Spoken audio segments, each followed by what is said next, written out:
First of all, you don't want to trust anybody with the middle name Hussein after we just got done bombing a country with a guy by that name.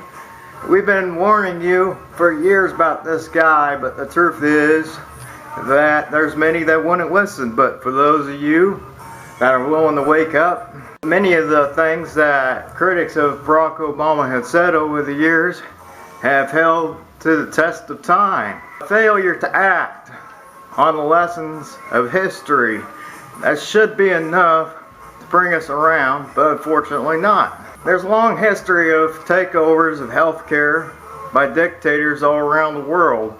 If you look at the history of Germany, there was nationalized healthcare under Adolf Hitler. When it comes to violating patient privacy, if a nurse or doctor reveals anything about their patients that their patients do not want to disclose, they're going to be fired.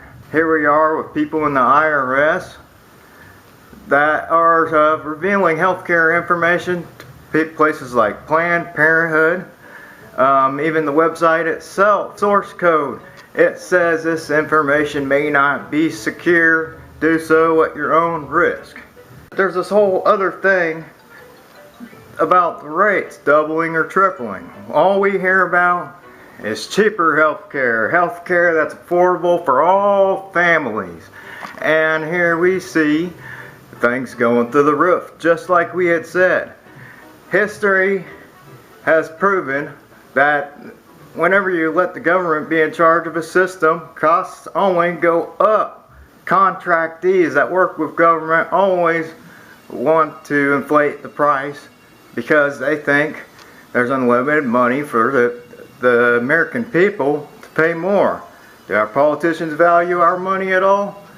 Not at all.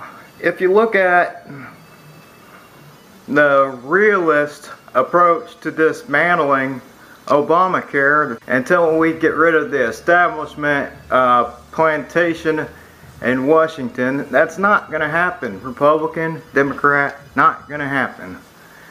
But if we get rid of the special interests and decide that us the people are going to guide the elections, that's our chance to make things different. It's going to get worse until we get 80% of the population to wake up. Penalties for not buying Obamacare are actually cheaper than paying for the insurance.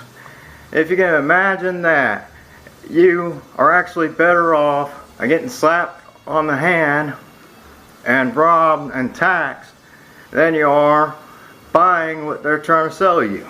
It's just a few of the things that I wanted to talk about, and the way it's being presented to us by our elected officials just ain't so.